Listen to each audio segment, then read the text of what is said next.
Inihulog po tayo sa patibong ni Kalingap JJ. Ano lang sila? Friend lang po kasi sila. Friend lang. And ano naman, we're open sa possibilities. Okay. So, naniniwala ka na great things happen to those who patiently wait. Oo. Patience is a virtue. Time is gold. Wala ko ibang maisip na ano. So, willing ka mag-wait talaga for Carla? Willing ka talaga mag-wait po? Sabi nga sa mga fast food, willing to wait. Willing to wait po ba yan kahit 20 to 50? Ano ba ngayon? Basta willing to wait po siya. Wag niyo pong tanongin. Kasi ang dami pong naguguluhan po eh. Ang daming mga seniors, di ba? Ang dami kasi mga fan na seniors.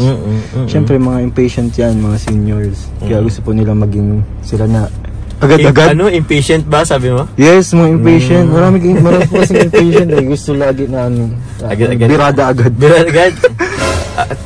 Trust the process mga kalingap.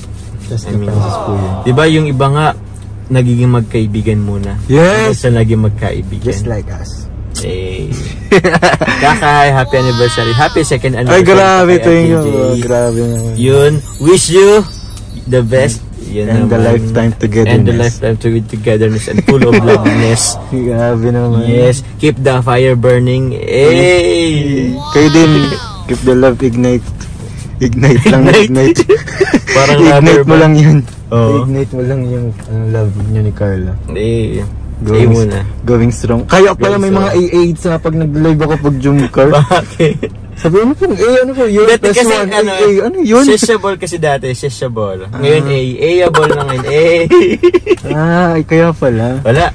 Kaka-TikTok lang yan. So magpa-TikTok ka na pala masyado. Hindi na. Browse lang. Okay. Ito, anong tawag dito? Ano ba yung favorite part mo? Ng chicken? Yes. Gutom na pala. Thai part. Thai part. Paras tayo, Thai part. For sure, seriously bro, Thai part and wing. Thai and wing. Basta spicy. Spicy? Uy, kaya pala spicy, may ano ka? Chili garlic oil. Ito na talaga. What is your favorite part sa Tambalang Jomcar?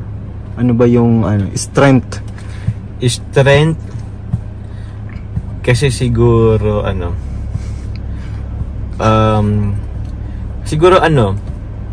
yung understanding and respect. Wow. Oo. Tapos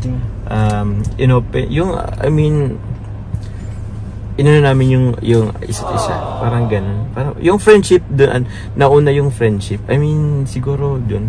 Basta deep understanding and respect. Yun lang din siguro. Yun yung virtue niya. Yun yung virtue. Grabe. Kasi siyempre, kailangan mong intindihan mo rin yung partner mo, or tandem mo, sorry. Partner, guys. Sorry, partner, kalab team. Kalab team. Kasi, siyempre, unang-una, siyempre si Carla, hindi naman siya talaga open or di siya familiar masyado dati, lalo na sa vlogging or mga seriously, ganyan. Siyempre, hindi naman siya sa acting, pero, ako din naman, same lang naman kami ni Carla. So, lang talaga, intindihin mo, kailangan lang ng intindihan. So, yun yung strength mo. So, tatanungin sana, strength nyo pala. Tatanungin sana kung ano yung weakness. So, nasabi mo na. Weakness nyo. Weakness namin, ano bang weakness namin? Sige, anong weakness namin bro, sa tingin mo? Weakness nyo, feeling ko, nag-a-adapt pa kayo. Nag-adapt? Di ko alam kung weakness yun or ano yun. Siguro, oo. Weakness ba yun? Oo, feeling weakness din yun. Nag-adapt sa sa serye, sa tambalan nyo, parang ganun ba? Sa tambalan, and also sa mga comments and opinions ng mga ibang tao. So, hindi rin kasi bro, madali alam mo yun. Minsan ma-absorb mo yung negativity, pero mas magandang lang din yun. Kasi apektado rin kasi yun eh. Tsaka minsan, yung mga may nakarating sa akin about sa kanya, or may nakarating sa kanya na about sa akin, na parang anong tawag niyan? Anong tawag yun bro?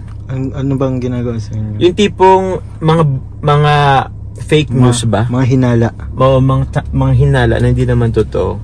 Let's say, baka may nabasa si Carla ng mga comments about sa akin tapos di naman totoo. Siyempre, baka minsan maapektuhan, maniwala siya without knowing na hindi naman pala totoo. So, okay, yun. Kaya pala yung strength nyo connected din sa weakness. Oo, dapat namin, kailangan, andun yung communication dapat. Is yung band. And para yung band, pa-strengthen talaga. Oo, bro, yung band, maganda rin kasi yung band. So may private, conversation? It's a trap! Patuloy po tayong inaano ng Kalingap JJ. Mali pala. Okay. Last question. Last question. Kasi natatrap na daw. Natatrap na tayo ni JJ. Sino si TJ? DJ. Uy. Sige. Ito na po, yung pinaka magandang kanta. Pinaka magandang tanong for me. Okay, bro. Na naisip ko. What is the biggest goal na lang ng sariling Jomcar? Biggest goal? What is the biggest goal of Jomcar? Goal, sige, Jomcar ha, yung serye. Serye nyo. Opo. Yung sa serye kasi, may purpose din kasi yan. Yes. Yung pinakang, kung ano ang goal ng Kalingap, yun din naman ang goal ng serye. Which is, to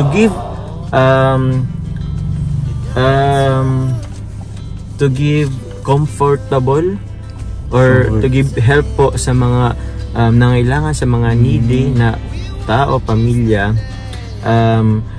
Kay Carla naman, syempre makapagtapos si Carla ng kolehiyo at ng magandang trabaho. Yun yung yung sa Jomcar serye.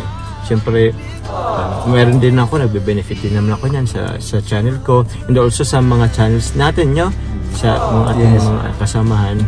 So yun, yun lang sa pagtulong.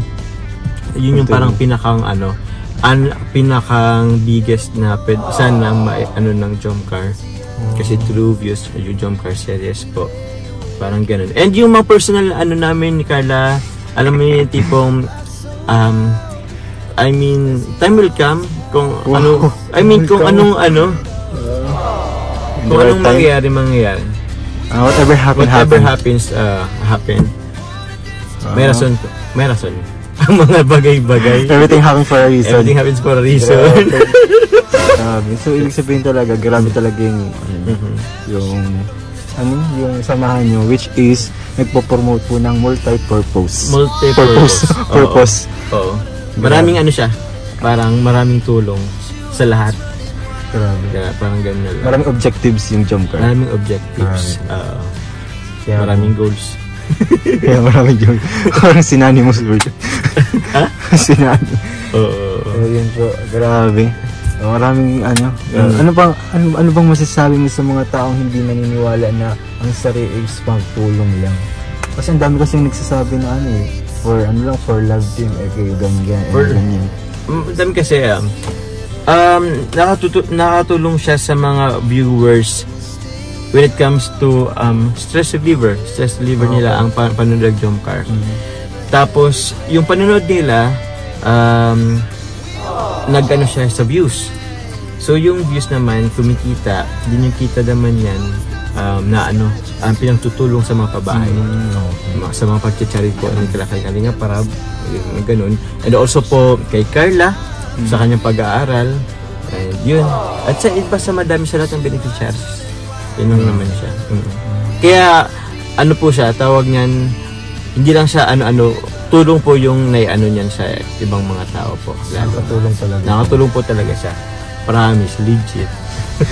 Ayaw maniwala. Sa mga hindi po naniwala, kayo na po ang bahala po sa mga mag-comprehend. Oo. Sa mga hindi naniwala sa kanya, okay lang po yun. Paniwalaan nyo lang po yung anong gusto nyo. Baka pwede nyo pong dagdagan kung ayaw mo sa naniwala. Yan lang naman. Pero hayaan nyo po, mga ganyang viewers po, nakakatulong din naman din sila kasi nanonood din sila eh. Oo. Sadyang lang talaga sila, marami lang nasasabi. Without knowing the wala naman, marami silang nasasabi pero nag-views naman. Oo, may views. May tulong pa din. May tulong pa din. So, nakatulong po kayo kahit mga basher. Kahit ganun. Ay, grabe. Sige po, yun. So, ito na lang last na talaga. Sige. Anong message mo kay Carla? Kasi, ano na siya nasa nursing. Okay. Nursing profession na siya ngayon. So, maintindihan mo ba yung time? Limited time? Ano naman ba? Si Carla. Carla. Yan. Carla! Hello sa'yo. Tawag niyan na syempre nag-umpisa ka na mag-college. Focus ka lang sa pag-aaral and also habang nag-aaral ka, just enjoy being a student kasi nakanan kasi yan pangitan kung puro lang ng pag-aaral. So mag-enjoy ka rin kahit paano and also magpagkilala ka sa mga tao. Hindi naman, I mean mas maganda kasi bro kung medyo ka sa mga iba't ibang makihalubilo ka sa mga tao kasi diyan ka makapulot ng mga aral, yung mga hindi mo na-experience before may experience ngayon. Experience ngayon, yung ibang tao na-experience nila, so yun, kapulot natin ng aral yung experience ng mga ibang tao, parang ganun. Tapos i-share mo rin yung naging experience kasi it will give inspirational sa ibang tao. They will get inspired from your story. So yun, ingat na lang lagi. Siyempre kahit magsaan ka man, just regards to your family. Yun. And condolence kay sa family mo. So yun nga yung sabi ko nga kay Carla, kung ano man yung kailangan niya. Matutulong ko kasi paras kami ng pinasok na profession, di ba? Carla, kung halimbawa may gusto kang regarding sa iyong profession, sa nursing profession, so pwede kayo naman mag kay Kalingap JJ kasi isa siyang registered nurse. Yes,